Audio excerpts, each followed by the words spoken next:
Good evening. Welcome to Source 16 News at 10. I'm Tammy Hancock. Well, in anticipation of wintry weather, a winter weather advisory has been issued by the National Weather Service in Paducah. For all the details about the advisory and what we can expect in the Source 16 viewing area, here is meteorologist David Bryant.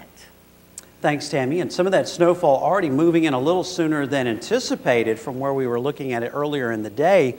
But because of this, the National Weather Service has issued this winter weather advisory. You see here in the dark blue over all of western Kentucky. This goes into effect 6 o'clock in the morning, runs through 6 p.m. So about a 12-hour window where we could see this snowfall coming through the region. And by the time it's all said and done and wraps up tomorrow evening, looks like anywhere from 2 to 4 inches of snow across the area. We'll see the greater, the higher amounts up to the north once you get north of Madisonville, and then lesser amounts down to the south. As you go south of Kentucky-Tennessee border, looks like 1 to 3 inches, and up around the Evansville area, they could see 3 to 5. And then if you're going to be traveling up toward Louisville, 4 to 6 inches. They actually have a winter storm warning in effect as they go through the day tomorrow. So we'll continue to watch this. Of course, have the latest coming up on Wake Up Western Kentucky in the morning. Tammy? Thanks, David. And in anticipation of wintry weather across the viewing area, Kentucky Transportation Cabinet crews are pre-treating area highways. Motorists should be alert for slow-moving trucks and escort vehicles as crews go about pre-treating state-maintained highways in the Source 16 viewing area. And don't forget, for your first look at any possible school closings and other cancellations, tune in to Wake Up Western Kentucky tomorrow morning at 6. Meanwhile, due to the high probability of snow accumulation in the area tomorrow, Hopkinsville police are urging local motorists to drive safely in order to avoid being involved in a traffic collision. Between January 1st and 19th of this year, spokesman officer Paul Ray reports police have investigated 47 wrecks compared to 67 collisions during the first 19 days of 2010. He says collisions will definitely increase if motorists do not exercise caution while driving in inclement weather. According to police, the best advice for driving in bad weather is not to drive at all if you can avoid it. If you have to be out, please decrease your speed and always leave yourself plenty of room to stop. Brake gently to avoid skidding. Turn on your lights to increase your visibility to other motorists. Use low gears to keep traction and always exercise patience. In other news, a Hopkinsville man charged with murdering his mother last year appeared in Christian County Circuit Court this afternoon and changed his not guilty plea to guilty for a life sentence. Before his plea was accepted, Judge Andrew Self asked 34-year-old Michael Johnson a few questions. Has anybody promised you anything to enter this plea? You're doing so of your own free will. And because you are accepting and acknowledging criminal responsibility for these charges that I just read to you.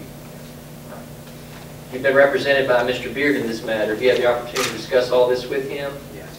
Have you been able to discuss with him parole eligibility and things of that nature? Yes. Do you have any questions about any of that? Do you have any questions about anything pertaining to the entry of your guilty plea in this case?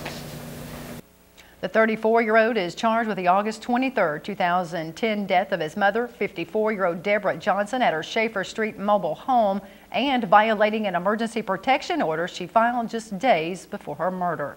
Johnson's attorney Eric Bearden told Judge Self he is happy with his client's decision to change his plea for a life sentence. Consideration, I think the statement that Michael had made in this case, where he admitted and accepted responsibility from the get-go, the statement was not, no suppression issues at all that I saw.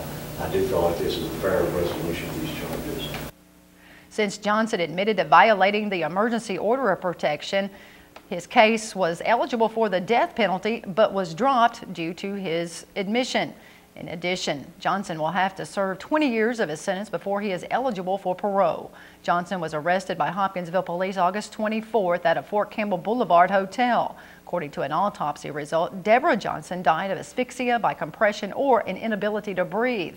Final sentencing for Johnson is scheduled for Wednesday afternoon, February 9th at 1:30. Meanwhile, a former Christian County jail bookkeeper who is accused of stealing thousands of dollars from a jail account was formally charged this afternoon. 49-year-old Honey Darlene Summers entered a not guilty plea, and Judge Andrew Self set a pretrial conference for Wednesday afternoon, March 16th at 1:30. Summers is accused of stealing $40,000 from a jail account while she was an administrative assistant under then jailer levy level. As reported by Source16, Summers was indicted by the Christian County Grand Jury on December 17th after a 3-year investigation by the Federal Bureau of Investigation, Kentucky State Police, and the State Attorney General when a 2008 state audit showed funds were missing from a jail account. A 20-year-old Hopkinsville man was sentenced this afternoon for his role in the February 2009 Crofton murder. Christian County Circuit Judge Self sentenced 20-year-old Maurice Lane to 5 years in prison. When Judge Self asked for an explanation for his actions, Lane had a little to say.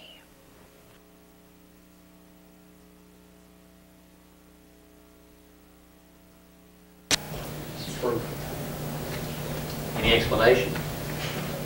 I'm not going to say it. Truth on the other defendant. I mean, I did what I did and said what I said, so. Lane took a plea deal from the Commonwealth on September 2nd and had his murder charge reduced to facilitation to murder for the 5-year sentence. Lane provided a gun to Robert Lewis, who was sentenced to 20 years in prison yesterday for shooting Desmond Welch on February 20th during a robbery. Judge Self denied probation, credited Lane 203 days to his sentence, and ordered him to not talk to the victim's family.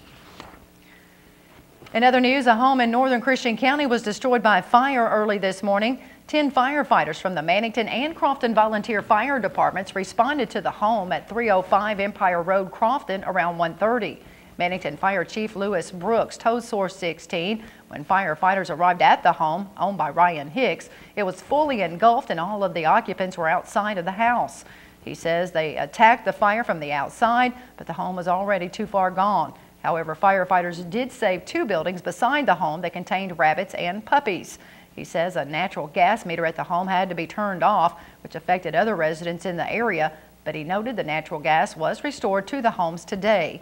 According to Brooks, Ryan Hicks' wife stated that she had fixed some soup on the stove and turned it off to go take a bath, but when she opened the bathroom door, she saw fire. At this time, he believes the fire was caused due to an electrical problem. Chief Brooks says firefighters cleared the scene around 5 o'clock this morning. An alleged reckless driver in Marshall County ended up in jail facing drug, wanton endangerment, and other charges. According to the Marshall County Sheriff's Department, 49-year-old Kimberly Walker of Benton was charged with operating a motor vehicle under the influence, first-degree wanton endangerment, first-degree fleeing and evading police, possession of a controlled substance, illegal possession of a legend drug and traffic-related offenses. Police reportedly tried to pull over Walker after receiving a call of a reckless driver on US 68. However, when a deputy turned on his lights and sirens, she sped up to about 80 miles per hour and refused to stop until they came to Bryensburg Road. Once Walker stopped, police determined she possessed a controlled substance and she was arrested. Walker was lodged in the Marshall County Detention Center. An Ohio County man is in jail facing weapons and drug charges. 45-year-old Kerry McDaniel of Fordsville is charged with trafficking in a controlled substance, methamphetamine, and possession of drug precursor, and possession of a gun and firearm by a convicted felon. Kentucky State Police, the Ohio County Sheriff's Department, and Owensboro Police Department Street Crimes Unit received information that McDaniel was involved in criminal activity at his residence on State Route 919. During a search of the residence, police found 9 long guns, 3 pistols, and 1 gram of meth. Police also found pseudoephedrine and other drug-related chemicals and equipment. McDaniel was lodged in the Ohio County Detention Center on a $15,000 cash bond. A Hopkinsville man charged with rape and sodomy was back in Christian County Circuit Court this afternoon. Judge Andrew Self continued the case of 22-year-old James Maddox of Russellville Pike for Wednesday afternoon, March 16th, to either resolve his case or set his case for trial. Maddox was arrested by Hopkinsville police on February 5th of last year on a warrant at Western State Hospital after a female victim stated he broke into her home, beat her, and forced her to have sexual intercourse. According to his warrant, the victim and witness identified him in a photo lineup. 3 people were injured in 2 separate wrecks in Marshall County yesterday. Around 12:45 Tuesday afternoon, the Marshall County Sheriff's Department responded to a head-on collision on US 68 where 25-year-old Eric Ziegler of Benton locked up his brakes to avoid a vehicle that was turning and crossed the center line, colliding head-on into a vehicle driven by 30-year-old Paul Briggs Jr. of Benton. A witness told police that Ziegler had passed him at a high rate of speed. Ziegler and Briggs were transported by ambulance to Marshall County Hospital. Police also cited Ziegler to court due to the severity of his injuries for operating a motor vehicle under the influence. In the second wreck, around 1:30, deputies responded to Simpsonia Highway, where 49-year-old Kathy Holmes of Bowes crashed into the driver's side of a vehicle that was driven by 67-year-old Janice Piggott of Simpsonia. The impact caused Holmes' vehicle to run off the road into a ditch and crash into a fence. Holmes was transported by ambulance to Marshall County Hospital for treatment of injuries. Now here's Hopkinsville Christian County Crime Stoppers Coordinator Paul Ray with the featured fugitives of the week. This week, probation and parole need your help locating 2 wanted fugitives. Police are looking for 48-year-old Glenn Nicholas Pettis, who's wanted for probation violation. Pettis is a black male who stands 6 feet tall and weighs 220 pounds. His last known address was the 1700 block of East 1st Street. Police are also looking for 40-year-old Stephen William Oakes, who's wanted for probation violation. Oakes is a white male who stands 5 feet, 7 inches tall and weighs 120 pounds. His last known address was the 100 block of Holly Street. If you know where police can locate these wanted fugitives, and we've got cash waiting for you. Pick up your phone now and call our tips line at 887-TIPS. If your information leads to an arrest, Crime Stoppers will pay you a cash reward. And remember, we will never ask your name, and you will not have to appear in court. Well, this week's Fugitive of the Week, I'm Officer Paul Ray for Crime Stoppers. Tonight's Powerball jackpot is $96 million, and Friday's Mega Millions jackpot is $51 million.